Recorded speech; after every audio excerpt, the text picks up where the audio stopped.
अच्छा, मैं वो पहले रिकॉर्ड करना भूल गया था। जो पहला वाला पार्ट था, तो मैं वापस से थोड़ा सा समराइज कर देता हूँ। ठीक है, मैं पूरा तो एक्सप्लेन नहीं कर रहा अभी, लेकिन मेजॉरिटी मेजॉरिटी चीज़ें जो हैं वो समराइज कर देता हूँ। तो हमें इंटरवल एस्टिमेशन देखा था हमने, और ऐसी कुछ टर्मिनोलॉजीज थी वो देखी थी हमने। सही, उसमें पहली टर्मिनोलॉजी आपके पास आती है कॉन्फिडेंस इंटरवल, जो इसका मतलब होता है कि an interval of numbers obtained from a point estimate of a parameter. सही है। जैसे पहले पॉइंट एस्टिमेट होता था, एक वैल्यू आती थी, तो उस पे आप प्लस माइनस करके एक वैल्यू लगाते हो, जिसकी मदद से वो वैल्यू अब एक इंटरवल बन जाती है इस तरीके से। सही है।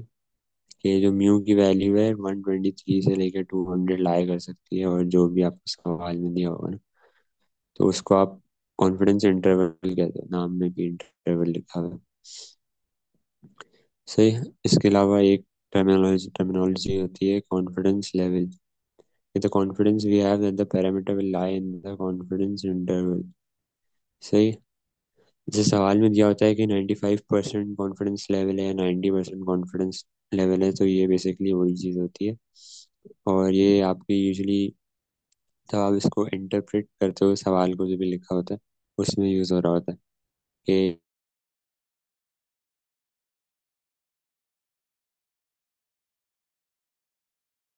फॉर एग्जाम्पल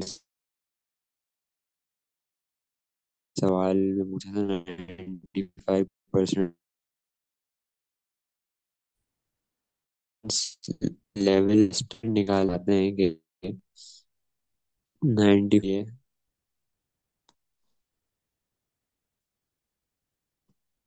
95% कॉन्फिडेंस लेवल पे जो भी वैल्यू आ रही है, इसका मतलब है कि वी आर 95% कॉन्फिडेंट कि म्यू विल लाई फ्रॉम जो भी ये दिया हुआ है। तो ये बेसिकली हम इंटरप्रिटेशन में यूज़ करते हैं, और ये जो भी आपको सवाल में वर्ड्स या स्टेटमेंट दी होगी, आप इंटरप्रिटेशन में वो लिखोगे आप। ठीक है। तो कॉन्फिडेंस इंटरवल एस्टिमेट भी वही चीज़ है कि आप बेसिकली इन दोनों चीज़ों को मिला के आप क्वेश्चन सॉल्व करते हो। बेसिकली वही चीज़ है कि कॉन्फिडेंस इंटरवल दिया होगा, फिर कॉन्फिडेंस इंटरवल दिया होगा आपको, और क्या कहते हैं उसकी मदद से, सॉरी, कॉन्फिडेंस लेवल दिया होगा। सही, सॉरी, मैंने यहाँ गलत लिखा है। कॉन्फिडेंस लेवल दिया होगा, और उसकी मदद से आप कॉन्फिडेंस इंटरवल निकाल लोगे। सही है। अल्फा निकालने का भी तरीका आसान है कि 95% कॉन्फिडेंस लेवल है, तो आपके पास 5% अल्फा होगा। बेसिकली वो डिवाइड 100 से आप माइनस कर दो, 1 से माइनस कर दो, और फिर मल्टीप्लाई बाय 100 कर दो। एक ही बात है बेसिकली। सही है। और अल्फा का मतलब होता है कि प्रोबेबिलिटी होती है टाइप वन एरर। तो वो आप आगे पढ़ोगे, और वो अभी फिलहाल इस क्विज में तो क्या कहते हैं, ये वाला टेस्ट नहीं होगा, क्योंकि अभी सर ने पढ़ाया नहीं है। अभी सर आगे पढ़ाएंगे कि टाइप वन एरर क्या होता है और चीज़ें क्या होती हैं। सही है। उसके अलावा हमने डिस्कस किया था कि कॉन्फिडेंस जो इंटरवल एस्टिमेट है वो किस तरह निकालते हैं, उसकी दो टाइप्स होती हैं। जब पॉपुलेशन स्टैंडर्ड डेविएशन नॉन हो, और जब अननोन हो। नॉन होती है तो हम जी टेबल इस्तेमाल करते हैं। सही है। और अननोन होती है तो टी टेबल इस्तेमाल करते हैं। तो नॉन होती है तो ये तो इसी है, जी के नीचे हम ये अल्फा बाय 2 निकाल लेते हैं टेबल की मदद से। ठीक है। रिवर्स करके निकालते हैं कि यहाँ वैल्यू होती है। सही, वहाँ से आप एक्सट्रैक्ट कर लेते हो कि अ, जो नंबर्स लिखे होते हैं ना। और क्या कहते हैं, टी टेबल में आपके पास जो है दो और एक एक्स्ट्रा चीज़ आ जाती है। जैसे अल्फा बाय 2 था, और अब न्यू आया था, इसको आप वी पढ़ना चाहो, कुछ भी पढ़ना चाहो। तो डिग्री ऑफ फ्रीडम कहते हैं, उसका फॉर्मूला n-1 होता है। इसके अलावा हमने मार्जिन ऑफ एरर डिस्कस किया था। मार्जिन ऑफ एरर बेसिकली जो प्लस माइनस के बाद जो डब्बा बना हुआ है, इसको पूरे को मार्जिन ऑफ एरर कहते हैं, कि ये उससे एक पॉइंट को पूरा खींचता है, जिसकी वजह से वो पॉइंट अब एक पॉइंट नहीं एक इंटरवल बन जाता है। तो मार्जिन ऑफ एरर का ये मतलब होता है। उसकी कुछ प्रॉपर्टीज होती हैं। क्या कहते हैं, कॉन्फिडेंस और एक्यूरेसी की प्रॉपर्टीज होती हैं। रिलेशन होता है कि for a fixed sample size, decreasing the confidence level decreases the margin of error and hence improves the accuracy of a confidence level estimate. सही है कि जब हम कॉन्फिडेंस लेवल डिक्रीज करेंगे तो मार्जिन ऑफ एरर भी डिक्रीज होगा। जैसे 95% कॉन्फिडेंस लेवल पे 5 होगा अगर एग्जाम्पल के तौर पे मार्जिन ऑफ एरर, तो 90% पे 3 हो जाएगा।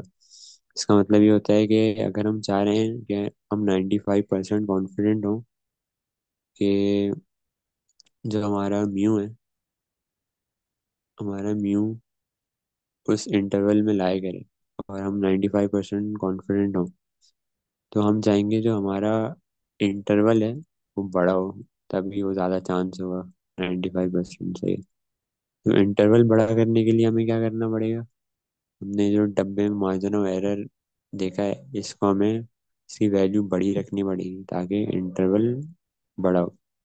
और अगर 90% के लिए देख रहे हैं तो जो वैल्यू है एक्स बार में, इस पे हमें इंटरवल थोड़ा कम होगा 95 वाले से, कि हम 90% श्योर होंगे कि जो म्यू की वैल्यू है वो इसमें लाई करेगी। अब इसको इसमें लाई करे तो इसका मार्जिन ऑफ एरर ऑब्वियसली 95 वाले मार्जिन ऑफ एरर से कम होगा, तभी इसका इंटरवल जो है वो छोटा है। सही है। उसके अलावा सैम्पल साइज एक्यूरेसी हमने डिस्कस की थी, कि for a fixed confidence level increasing the sample size decreases the margin of error and hence improves the accuracy of a confidence interval estimate. इसमें हमने देखा था कि, वापस से लिख देता हूँ,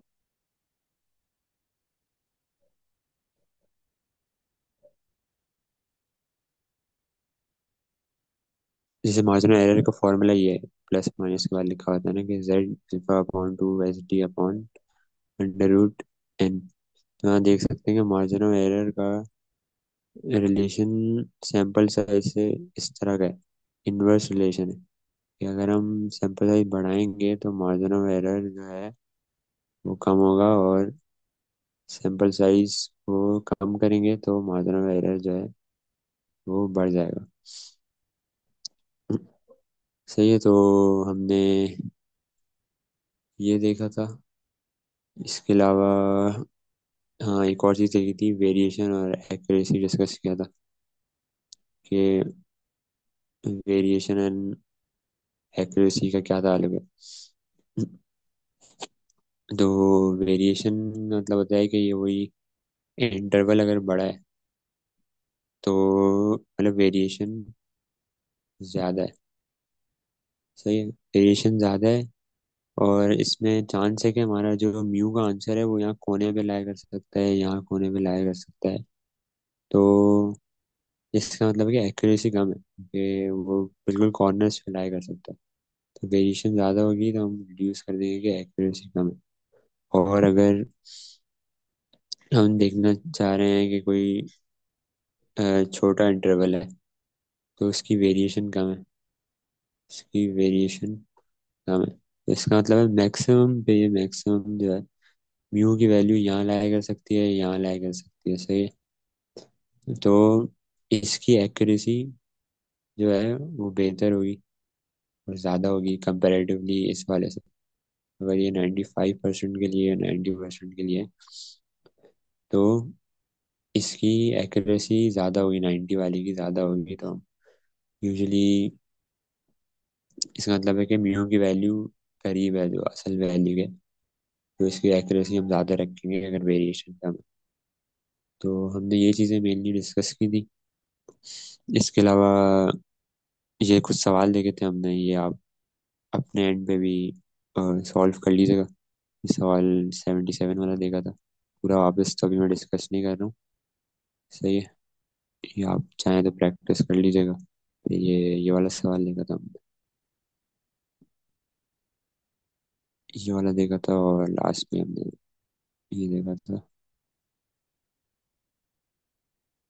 तो बस यही किया था आज हमने। और बाकी आप देख लीजिएगा कि वो क्या कहते हैं, टेबल्स अपने प्रिंट करा लीजिएगा, बाकी क्विज इंशाल्लाह हो जाएगा, डूएबल है।